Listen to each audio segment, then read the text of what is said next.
नमस्कार दोस्तों, आप सभी का मेरे चैनल पे स्वागत है। आज हम हरतालिका तीज के बारे में सुनेंगे।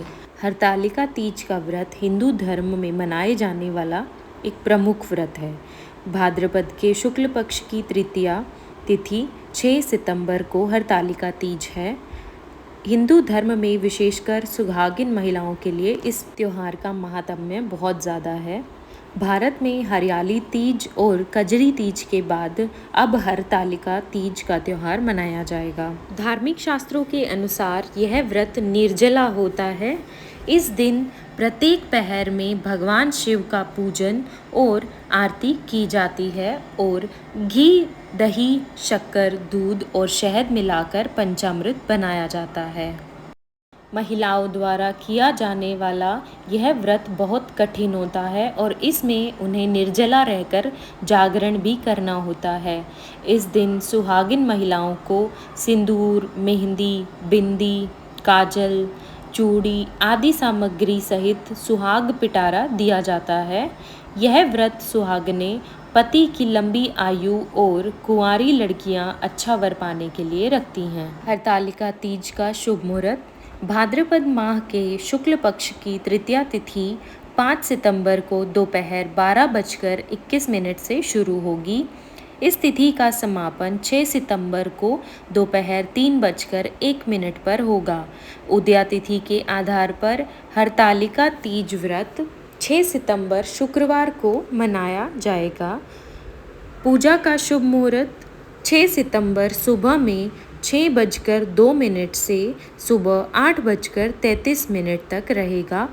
इसकी कुल अवधि 2 घंटे 31 मिनट रहेगी। पूजा के लिए आवश्यक सामग्री: गीली काली मिट्टी या बालू रेत, बेलपत्र, शमी पत्र, केले का पत्ता, धतूरे का फल एवं फूल, आक का फूल, तुलसी, मंजरी, जनेऊ, नाड़ा, वस्त्र, सभी प्रकार के फल एवं फूल, पत्ते, श्रीफल, कलश, अबीर, चंदन, घी, तेल, कपूर, कुमकुम, दीपक, फूलहरा, विशेष प्रकार की 16 पत्तियाँ, 2 सुहाग पिटारा। पूजन विधि: हरतालिका तीज की पूजा प्रदोष काल में की जाती है। प्रदोष काल यानी कि दिन रात के मिलने का समय। हरतालिका तीज के दिन इस प्रकार शिव पार्वती की पूजा की जाती है। संध्या के समय फिर से स्नान कर साफ और सुंदर वस्त्र धारण करें। इस दिन सुहागिन महिलाएं नए कपड़े पहनती हैं और 16 श्रृंगार करती हैं। इसके बाद गीली मिट्टी से शिव, पार्वती और गणेश जी की प्रतिमाएं बनाती हैं। दूध, दही, चीनी, शक्कर और घी से पंचामृत बनाएं। सुहाग की सामग्री को अच्छी तरह सजाकर माँ पार्वती को अर्पित करें। शिव जी को वस्त्र अर्पित करें। अब हरतालिका व्रत की कथा सुने। इसके बाद सबसे पहले गणेश जी और फिर शिव जी व माता पार्वती की आरती उतारें। अब भगवान की परिक्रमा करें। रात को जागरण करें। सुबह स्नान करने के बाद माता पार्वती का पूजन करें और उन्हें सिंदूर चढ़ाएं। फिर ककड़ी और हलवे का भोग लगाएं। भोग लगाने के बाद ककड़ी खाकर व्रत का पारण करें। सभी पूजन सामग्री को एकत्र कर किसी सुहागिन महिला को दान दे दें। कैसे किया जाता है हरतालिका का व्रत जानते हैं। हरतालिका तीज को सबसे बड़ी तीज माना जाता है। इसमें भगवान शिव और माता पार्वती की विधि विधान से पूजा की जाती है। हरतालिका तीज व्रत के पारण से पहले पानी की एक बूंद भी ग्रहण नहीं की जाती है। इस व्रत में पानी नहीं पिया जाता है। यह व्रत निर्जला रखा जाता है।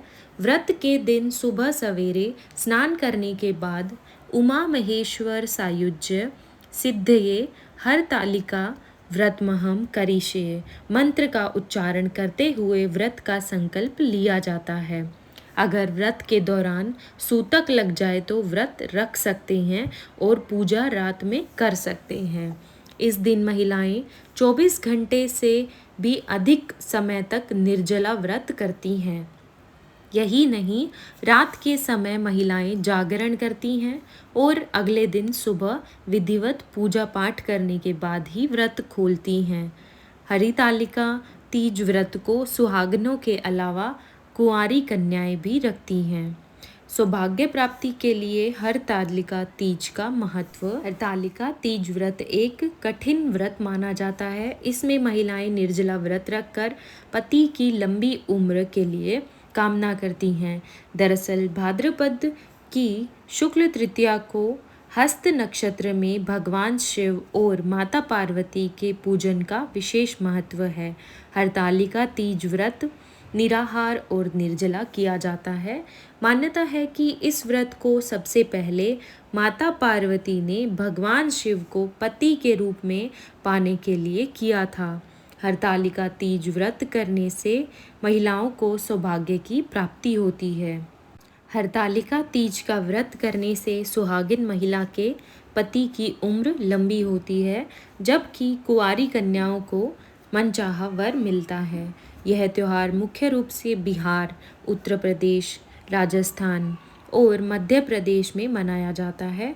कर्नाटक, तमिलनाडु और आंध्र प्रदेश में इस व्रत को गौरी हब्बा के नाम से जाना जाता है। मान्यता है कि इस व्रत को रखने से अखंड सौभाग्य की प्राप्ति होती है। मान्यता है कि इस व्रत के पुण्य प्रभाव से कुंवारी कन्याओं को मनचाहा वर मिलता है। हरतालिका तीज की व्रत कथा। महारानी पार्वती ने भगवान शिव से दोनों हाथ जोड़कर प्रश्न किया कि हे महेश्वर, मेरे बड़े सौभाग्य हैं जो मैंने आप सरीखे पति को वरण किया। क्या मैं जान सकती हूँ कि मैंने वह कौन सा पुण्य अर्जन किया है? आप अंतर्यामी हैं, मुझ दासी का वर्णन करने की कृपा करें। महारानी पार्वती की ऐसी प्रार्थना सुनने पर शंकर जी बोले, तुमने अति उत्तम पुण्य का संग्रह किया था जिससे मुझे प्राप्त किया है। वह अति गुप्त व्रत है, लेकिन मैं तुम्हें बताता हूँ। वह व्रत भादो माह के शुक्ल पक्ष की तीज के नाम से प्रसिद्ध है। यह व्रत ऐसा है, तारों में चंद्रमा, नवग्रहों में सूर्य, वर्णों में ब्राह्मण, देवताओं में गंगा, पुराणों में महाभारत, वेदों में साम, इंद्रियों में मन होता है, इतना श्रेष्ठ है। उन्होंने बताया कि जो तीज हस्त नक्षत्र के दिन पड़े तो वह बहुत पुण्यदायक मानी जाती है। ऐसा सुनकर पार्वती जी ने कहा कि मैंने कब और कैसे तीज व्रत किया था, विस्तार से सुनने की इच्छा है।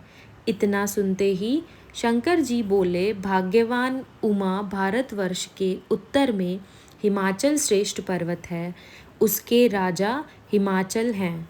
वहीं तुम भाग्यवती रानी मैना से पैदा हुई थी।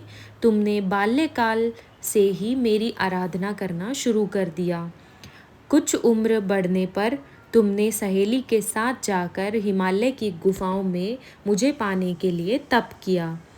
तुमने गर्मी में बाहर चट्टानों में आसन लगाकर तप किया, बारिश में बाहर पानी में तप किया, सर्दी में पानी में खड़े होकर मेरे ध्यान में लगी रही।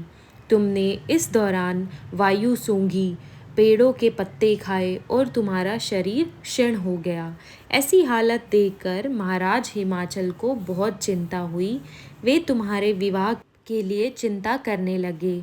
इसी मौके पर नारद देव आए। राजा ने उनका स्वागत किया और उनके आने का कारण पूछा। तब नारद जी ने कहा, राजन, मैं भगवान विष्णु की तरफ से आया हूँ। मैं चाहता हूँ कि आपकी सुंदर कन्या को योग्य वर प्राप्त हो, सो बैकुंठ निवासी भगवान विष्णु से आपकी कन्या का वरण स्वीकार किया है। क्या आपको स्वीकार है? राजा हिमाचल ने कहा, महाराज, मेरा सौभाग्य है जो कि मेरी कन्या को विष्णु जी ने स्वीकार किया और मैं अवश्य ही उन्हें अपनी कन्या उमा का वाग्यदान करूँगा। वह सुनिश्चित हो जाने पर नारद जी बैकुंठ चले गए और भगवान विष्णु से उनके विवाह का पूर्ण होना सुनाया। यह सुनकर तुम्हें बहुत दुख हुआ और तुम अपनी सखी के पास पहुंचकर विलाप करने लगी। तुम्हारा विलाप देखकर सखी ने तुम्हारी इच्छा जानकर कहा, देवी मैं तुम्हें ऐसी गुफा में तपस्या के लिए ले चलूँगी जहाँ महाराज हिमाचल भी न पा सकेंगे। ऐसा कह उमा सहेली सहित हिमालय की गहन गुफाओं में विलीन हो गई। तब महाराज हिमाचल घबरा गए और पार्वती को ढूंढते हुए विलाप करने लगे कि मैंने विष्णु जी को जो वचन दिया है वो कैसे पूरा हो सकेगा। ऐसा कहकर बेहोश हो गए। उस समय तुम अपनी सहेली के साथ ही गहन गुफा में पहुँच बिना अन्न और जल के मेरे व्रत को आरंभ करके नदी की बालू का लिंग बनाकर विधि फूलों से पूजन करने लगी। उस दिन भाद्र माह की तृतीया शुक्ल पक्ष हस्त नक्षत्र था। तुम्हारी पूजा के कारण मेरा सिंहासन हिल उठा और मैंने जाकर तुम्हें दर्शन दिए।